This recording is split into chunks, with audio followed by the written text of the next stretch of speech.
Bonjour à tous et à toutes, j'espère que vous allez bien. Donc, je suis très contente de vous retrouver ici en septembre après une longue absence sur juillet-août. Toujours absence pour se ressourcer, pour développer plein de choses pour Pranazé. Voilà, un très bel été. J'espère que vous avez passé aussi un très bel été, que vous avez pu vous reposer, prendre du recul, voir vos familles, vos amis. Et là, septembre, c'est la rentrée, donc c'est la rentrée aussi pour Pranazen. Et me voilà de retour avec vous pour cette session questions-réponses, un peu décalée, puisque d'habitude ça se passe toujours le soir à 20h. Je me suis dit que je voulais une fois tester à 13h pour voir ce que ça donnait. Changer les horaires, les habitudes, il n'y a rien de tel. Tout d'abord, nouveauté pour Pranazen, toujours mes élèves qui viennent rejoindre la formation certifiante en aromathérapie, donc ça fait super plaisir. Déjà quelques inscrits en ce début septembre, c'est toujours le plus gros mois pour Pranazen où il y a le plus d'élèves qui s'inscrivent. Donc là, ça a déjà bien commencé au niveau des inscriptions pour la formation certifiante en aromathérapie et le lancement de la formation en gémothérapie. Donc ça y est, elle est enfin prête sur la plateforme, elle a été lancée. Il y a déjà pas mal d'inscriptions, donc ça fait vraiment plaisir, c'est que c'est vraiment un sujet que vous attendiez et qui vous plaisait également beaucoup. Voilà, j'ai fini pour le petit speech. Pour ceux qui sont là, n'hésitez pas à aller télécharger votre guide juste en dessous pour débuter avec les huiles essentielles. Donc si vous ne savez pas encore trop comment faire, les erreurs à éviter, quelle dilution, quelle huile essentielle, ça va vraiment vous aider et vous guider dans votre pratique.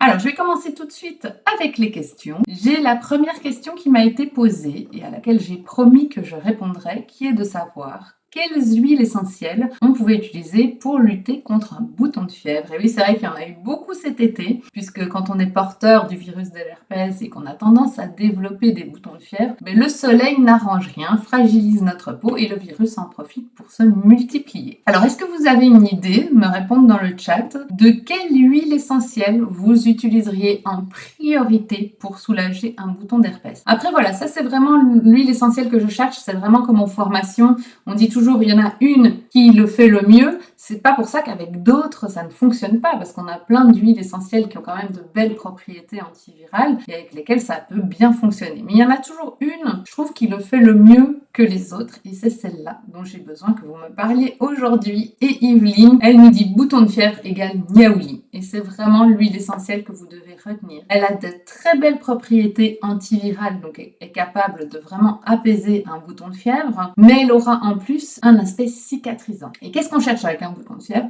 On cherche à tuer le virus, mais aussi à cicatriser rapidement. La petite astuce, et c'est pour ça qu'on pense que le niaouli ne fonctionne pas, c'est qu'il y a des personnes qui le mettent 3-4 fois par jour. Ça ne peut pas marcher. Le virus de l'herpès, il se multiplie rapidement, et donc il faut en mettre tout le temps, je dirais continuellement, pour faire vraiment une perfusion de niaouli et pour détruire complètement le virus. Donc dans ce cas-là, vous prenez votre flacon, vous le retournez, vous avez une petite goutte sur le doigt, hop, vous mettez bien sur le bouton de fièvre, vous rincez vos mains et vous gardez le petit flacon en poche. Et en fait, je dis, il n'y a pas de limite de dosage sur un bouton de fièvre, parce qu'au plus souvent vous allez le faire, au plus vite le bouton de fièvre va disparaître et au moins vous devrez l'utiliser. Donc n'ayez pas peur, même si vous devez vider la moitié du flacon en une journée en mettant constamment sur le bouton de fièvre, ça ne sera que plus efficace. Donc vraiment, allez-y à volonté. Vous avez ce bel effet antiviral, mais aussi un très bel effet cicatrisant. Yveline nous dit que l'on peut associer au titri, donc on peut tout à fait l'associer au titri, effectivement, niaouli titri, pas de souci, du moment qu'on garde bien notre niaouli. Yael, elle utilise le titri, qui fonctionne très bien, et la plupart des personnes avec le titri ont déjà de très bons résultats. Donc titri, moi je dis ok, pas de problème. Et Yveline nous donne la solution que j'attendais par rapport à ces boutons de fièvre, c'est la menthe poivrée, qui a prouvé vraiment une belle efficacité aussi, surprenant que ça puisse paraître, mais visiblement avec son effet vraiment froid, elle va cryogéniser le virus et donc on va permettre de s'en débarrasser. Et elle nous dit, cela a un meilleur goût dans la bouche que le titri. C'est vrai que la menthe poivrée est plus agréable, mais donc vraiment de l'associer niaouli et menthe poivrée. Pourquoi pas faire cette synergie? Donc vous allez avoir ce bel effet froid qui va cryogéniser le virus et le niaouli avec son bel effet antiviral, mais aussi cicatrisant, qui va marcher vraiment très bien. Alors évidemment, il y a tout ce qui va avec, il y a de bien protéger des rayons du soleil, un écran total sur les lèvres, de prendre du magnésium en plus, enfin plein de choses. Mais voilà, déjà si vous avez vos bonnes huiles essentielles, ce sera déjà très bien. Alors Yveline nous donne une autre synergie qu'elle utilise personnellement et qui marche très bien. Toutes les 30 minutes, elle met du thym à tujanol. Et le thym à tujanol peut fonctionner aussi. Et elle dit qu'elle-même en 48 heures, il n'y a plus du tout de boutons. Ça a l'air très efficace. Ça n'a même pas le temps de sortir tout de suite et c'est enrayé. Même pas le temps d'avoir mal. Donc ça, c'est vraiment très intéressant. Donc vous voyez, en aromathérapie, c'est ça qui est génial. Et avec les élèves, quand on fait les sessions où on se retrouve par Zoom, en fait, on aborde toujours un thème, mais chacun y va de sa petite note, de son petit conseil, de sa petite astuce. Et il n'y a jamais vraiment une seule réponse universelle. Et c'est pour ça que vous pouvez trouver dans des livres des fois une synergie, dans un livre d'autres synergies. Et vous me dites, oui, mais qui se trompe? En fait, il n'y en a pas qui se trompent. C'est qu'il y a plusieurs possibilités. C'est, voilà, en homéopathie, c'est encore pire. Donc voilà, ça c'est vraiment important. Et là, elle nous dit, c'est tellement pénible, ces boutons d'herpès. Pour ceux qui ont la malchance d'être porteurs de ce virus, c'est vrai que c'est pénible. C'est quand on a envie de sortir l'été au soleil que, évidemment, ça arrive. Donc, il y a une deuxième question qui m'a été posée. J'ai dit aux personnes qui m'ont posé des questions, je regarde s'il y a des questions en direct et sinon je réponds à toutes vos questions. Donc là, il y avait une deuxième question qui m'avait été posée qui était de savoir qu'est-ce qu'on pouvait faire pour les taches brunes, puisqu'en été, vous savez qu'on attrape pas mal de taches brunes au soleil et c'est de savoir comment pouvoir se débarrasser de ces taches brunes grâce aux huiles essentielles. Alors là, je vous laisse travailler un petit peu, de me dire quelles huiles essentielles, quelles huiles végétales, quel protocole vous metteriez en place pour pouvoir vous débarrasser tranquillement de vos taches brunes. Donc Yveline nous dit de l'huile végétale de pâquerette ou de rose musquée. Oui, tout à fait. Donc ça, c'est deux huiles végétales qui fonctionnent très bien. Et la rose musquée, c'est une huile végétale et non pas une huile essentielle. Elle est très concentrée en provitamine A, donc en bêta-carotène. Et donc, elle va vraiment avoir cet effet un peu peeling sur la peau. Et en fait, c'est justement ce qu'on aime bien dans les taches brunes. Donc ça, c'est vraiment très chouette. Et ensuite, elle nous parle de l'huile essentielle de céleri. Et c'est vraiment une aussi qu'on va vraiment bien mettre en place pour lutter contre les taches brunes. Et donc, du coup, moi, je fais souvent le céleri. Donnez ma petite astuce. Et ça, je le fais après l'exposition au soleil. Donc, c'est maintenant qu'on peut commencer à mettre les choses en place. Donc, bien nettoyer son visage. Ça, c'est très important. Et alors, ensuite, vous prenez un petit flacon en verre foncé de 100 ml, par exemple, avec un compte-gouttes. C'est votre soin que vous allez mettre tous les jours. Et vous allez verser 2 ml de céleri. Le céleri, c'est une huile essentielle qui est capable de drainer les pigments foncés qui se sont faits, qui sont responsables de taches brunes. Et ensuite, j'associe toujours à ça ma carotte. 1 ml de carotte. Pourquoi? Parce que l'huile essentielle de carotte, c'est un super drainant de la peau. Si vous cherchez le draineur de la peau, c'est vraiment l'huile essentielle de carotte. Mais attention que l'huile essentielle de carotte ne vous fera jamais bronzer la peau. Et ça, il y a beaucoup de personnes qui ne le comprennent pas, qui font des amalgames. L'huile végétale de carotte est très concentrée en bêta-carotène et vous donnera un aspect bonne mine, alors que l'huile essentielle ne vous fera jamais bronzer. Donc si vous voulez un aspect bronzant, vous allez vous diriger vers l'huile végétale. Ça y est, je m'égare. Donc j'en étais à 2 ml d'huile essentielle de céleri, 1 ml d'huile essentielle de carotte dans un flacon de 100 ml. Ensuite, vous pouvez rajouter 60 ml d'huile végétale de rose musquée. Et moi, je rajoute 37 ml d'argan, parce que j'aime bien ça. Donc là, on a une synergie, vous voyez, 10 gouttes plus 20 gouttes. On a 1 ml dans 100 ml. On est très dilué. Vous pouvez monter facile à 3%. Et si c'est vraiment localisé au niveau de la tache, moi, j'ose carrément faire des dilutions à 20% sur la tache directement. Mais voilà, dans un soin quotidien visage, on est toujours compris à une dilution entre 1 et 3%. Vous appliquez cette synergie sur votre visage plutôt le soir, comme ça, pendant la nuit, ça fait son travail. Bien sûr, pas tout ce qui va être femme enceinte, allaitante, enfant de moins de 6 ans, et ne vous exposez pas au soleil quand vous faites ce type de traitement, parce que d'un côté, c'est dommage d'aller mettre en place de super synergies dépigmentantes, et d'un autre côté, vous vous exposez au soleil qui va faire restimuler ces taches brunes. Donc, quand vous mettez des protocoles comme ça en place, il faut vraiment après mettre un écran total pour être bien protégé du soleil. Elena Pierre, bonjour Elena, qui nous dit immortelle. Alors, est-ce que tu pourrais préciser pourquoi Elena? Si c'est pour son bel effet anti-âge sur le visage, d'accord. Anti tâche pas trop. Donc si tu peux préciser, ce serait super. Et alors Yveline qui nous dit, elle prend le céleri, elle prend la livèche aussi. Donc Yveline, elle fait 20 gouttes de céleri, 10 gouttes de livèche, 10 gouttes de carotte, 10 ml de rose musqué et 20 ml d'argan. Et elle applique quelques gouttes de ce sérum le soir sur l'ensemble du visage. Elle dit que c'est pas trop gras et que matin ou soir, si tu as une peau mixte, mieux vaut juste le soir. Ouais, toujours mieux le soir. Résultat, après au minimum une semaine d'utilisation. C'est bien, Yveline, que tu rappelles ça. Ne pensez pas que vous allez le mettre et que genre le lendemain, il n'y a plus de taches. C'est pas comme ça du tout que ça se passe. Déjà, c'est qu'une atténuation des taches. On n'arrivera pas à les faire disparaître totalement. Et puis, il faut plusieurs semaines pour vraiment que ça s'atténue fortement. Donc, il ne faut pas lâcher l'affaire trop vite. Alors, Laetitia qui nous dit quelles sont les huiles essentielles contre-indiquées pour les personnes transplantées, rein, pancréas. Alors là, malheureusement, Laetitia, je pourrais pas t'y répondre comme ça maintenant parce que j'aurais peur d'en oublier certaines. Après, il faut voir aussi parce que personnes transplantées, alors nous en aromathérapie, on parle d'insuffisant. Il y a des personnes qui sont transplantées du rein ou du pancréas et leur rein et leur pancréas refonctionnent de nouveau très bien. Ou est-ce que tu veux dire que comme elles sont transplantées, elles prennent des traitements immunosuppresseurs et donc qui interviendrait avec le traitement immunosuppresseur. Là, on est un peu trop pointu pour pouvoir répondre comme ça dans une session questions-réponses. Mais voilà, n'hésite pas sinon à me poser ta question par mail, je te répondrai. Mais là, tu vois, comme c'est vraiment des questions qui vont vite comme ça, je ne peux pas répondre rapidement à une question qui est quand même assez lourde.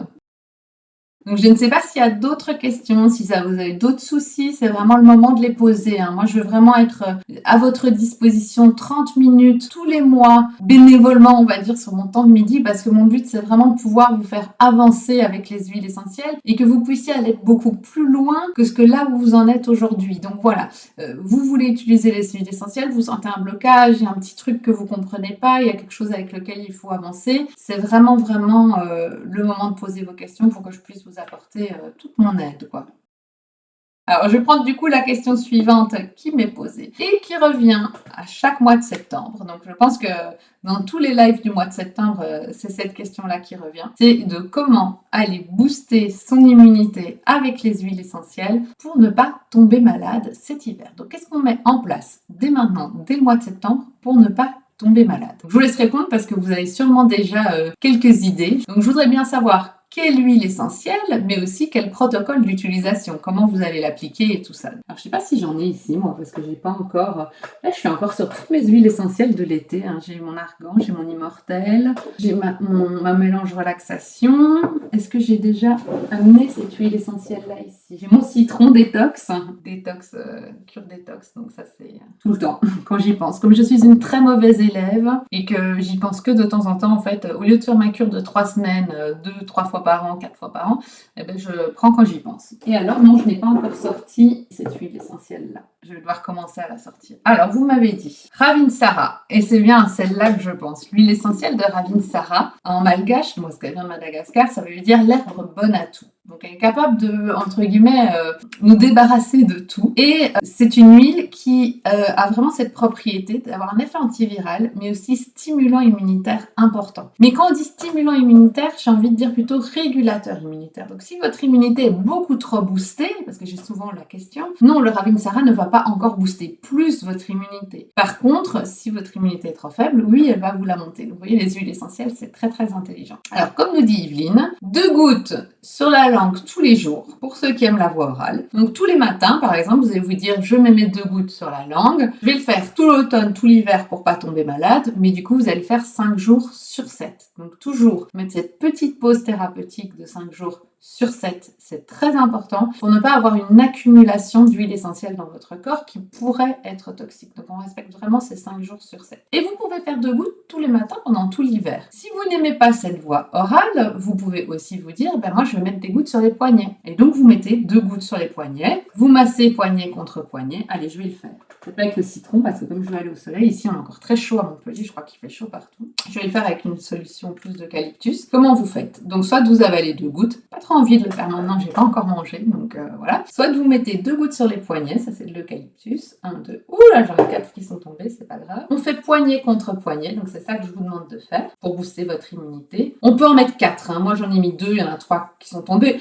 Normalement on peut carrément en mettre 4, poignée contre poignée, et puis vous pratiquez 3 longues et profondes inspirations. Et vous avez toutes ces molécules aromatiques qui vont vraiment aller diffuser déjà dans toute votre sphère ORL. Donc c'est vraiment génial. Donc de 1, vous faites une perfusion en massant sur les bras, et de 2, vous allez dans toute la sphère ORL. Celles qui me connaissent bien savent que je préfère nettement la voie cutanée plutôt que la voie orale. Je trouve qu'elle est même beaucoup plus efficace. Donc, on a dit par voie orale ou appliquer sur la peau. Donc ça, c'est vraiment ce que vous pouvez mettre en place. Je vous conseille d'aller acheter votre petit flacon de Ravinsara et de vous dire tous les matins, j'en mets soit 4 gouttes sur les poignets, je respire bien, ou j'en avale 2 gouttes. Et déjà, vous allez voir, vous allez être vraiment bien protégé de tous les petits virus qui peuvent être autour de vous. Alors, Yveline nous dit 2 sur la langue tous les jours et sur les poignets à respirer main en cathédrale. Donc ça s'appelle main en cathédrale. Quand on fait ça, on le fait pour l'hiver avec le Ravinsara, on peut le faire pour tout ce qui est détente, gestion du stress. D'ailleurs, il va y avoir un atelier en octobre, un super atelier sur la gestion du stress et du burn-out.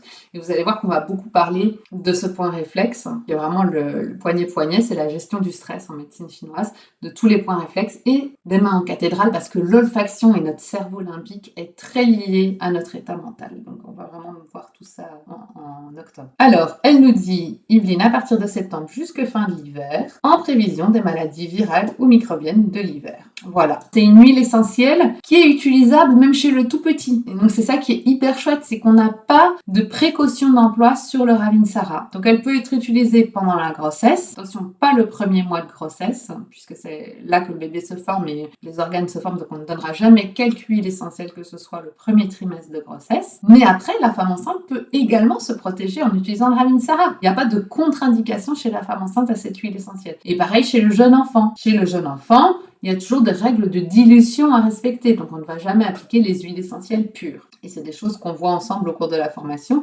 Mais oui, effectivement, il n'y a pas de contre-indication à cette huile essentielle. Et ça, c'est vraiment génial. La voie orale dont j'ai parlé, on ne l'utilisera jamais avant 6 ans.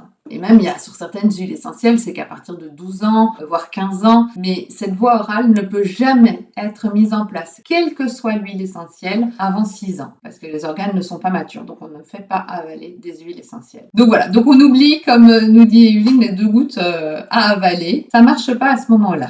Il faudra attendre un peu plus tard. On me demande aussi souvent comment avaler les 2 gouttes. Donc vous avez plusieurs possibilités. Je vais faire le citron, ça va me mettre en appétit pour démarrer avant de manger, ça va être très bien. Donc, vous avez le citron, par exemple, cure détox, donc c'est bien. En plus, je suis à jeun, là, j'ai pas mangé depuis ce matin, donc c'est le moment idéal pour le prendre. Attention, c'est une essence, elle contient des coumarines, donc elle est photosensibilisante. Moi, je pars toujours travailler à pied à la pharmacie. Là, ce midi, je vais aller travailler à pied. Mais je ferai attention de ne pas m'exposer au soleil. C'est pas pour les 5-10 minutes où je vais rester au soleil là que ça va m'apporter quelques problèmes que ce soit. Mais si j'avais prévu d'aller faire une longue randonnée, de m'étendre sur la plage ou d'aller au restaurant au soleil, je n'aurais pas pris ces 2 gouttes-là maintenant. Donc, on a 2 solutions. Soit on met les huiles essentielles directement en bouche, vous allez voir, soit on met les 2 gouttes sur la main. Moi, j'aime moins lécher ma main, même si c'est plus pratique quand vous commencez parce qu'au moins vous voyez bien les gouttes d'huile essentielle. Moi, j'aime pas trop, donc je mets plutôt 2 gouttes directement en bouche. C'est pas ce que je fais qui est le mieux, qui est appris. En théorie, c'est mieux de mettre les 2 gouttes sous la main, de lécher, on est sûr qu'il y a 2 gouttes. Mais moi, lécher ma main, avoir sur ma main, ça me dérange un peu, donc je fais comme ça. J'en ai même eu 3. Vous voyez, donc ça c'est le problème. D'abord les avaler, voilà. Ça c'est le problème de la voie orale, c'est que quand on fait directement comme ça, on ne sait jamais si on va en faire 2 ou 3. Moi j'en ai fait tomber 3. Il n'y a pas mort d'homme, je ferai un petit peu plus de détox. Et comme cette huile essentielle citron, c'est vraiment celle qui va tout en douceur restimuler mes émonctoires, donc mon rein, mon foie. Enfin voilà, ça c'est une petite douceur, une petite cure de nettoyage. On la fait 2 à 4 fois par an, 21 jours d'affilée. Je vous ai dit que moi, personnellement, j'en prenais à chaque fois que j'y pensais parce que je n'y pense pas souvent. Ça, je ne l'ai pas dit au début de live. Il y a une conférence qui aura lieu le 13 septembre en ligne comme ça, mais via Zoom, où j'ai que 100 places disponibles. Donc c'est pour pouvoir échanger. Il y a toujours beaucoup de monde qui veut s'inscrire. Au pire, je pourrais envoyer les replays à ceux qui n'ont pas pu y assister, mais j'ai vraiment que 100 places dans la salle. Donc les 100 premiers, ceux qui seront inscrits et qui seront les 100 premiers installés, assisteront en direct à la conférence, mais pas de panique. Pour les autres qui n'auraient pas pu rentrer dans la salle parce que c'est arrivé en janvier lors de la conférence, il y en a qui n'ont pas pu rentrer dans la salle parce qu'elle était complète. Ne vous tracassez pas, vous aurez de toute façon le replay. Donc voilà, il n'y a pas de souci. Si vous êtes inscrit, vous aurez au moins le replay. Si vous êtes les premiers à arriver, vous assisterez à la conférence en direct. Donc encore un tout grand merci d'avoir été avec moi ce midi. C'est la première fois que je testais de le faire entre 13h et 13h30 et franchement, je n'ai jamais eu autant de monde. Donc je pense que c'est vraiment un horaire qui vous plaît et pour lequel vous êtes en pause de midi et vous pouvez facilement venir. J'ai moins de monde généralement le soir alors que ça fait des années que je fais toujours cette session questions-réponses le soir. Donc je pense que je vais plutôt la planifier pour... Je me demandais même si j'allais avoir quelqu'un. Je me suis dit en le faisant le midi, j'aurais peut-être personne. Et en fait, vous êtes hyper nombreux. Donc c'est que c'est un horaire qui vous plaît plutôt bien. Comme quoi on part avec des avis préfaits parce que moi je m'étais dit que le temps de midi, vous aviez trop d'occupations, que c'était pas possible. Mais comme quoi...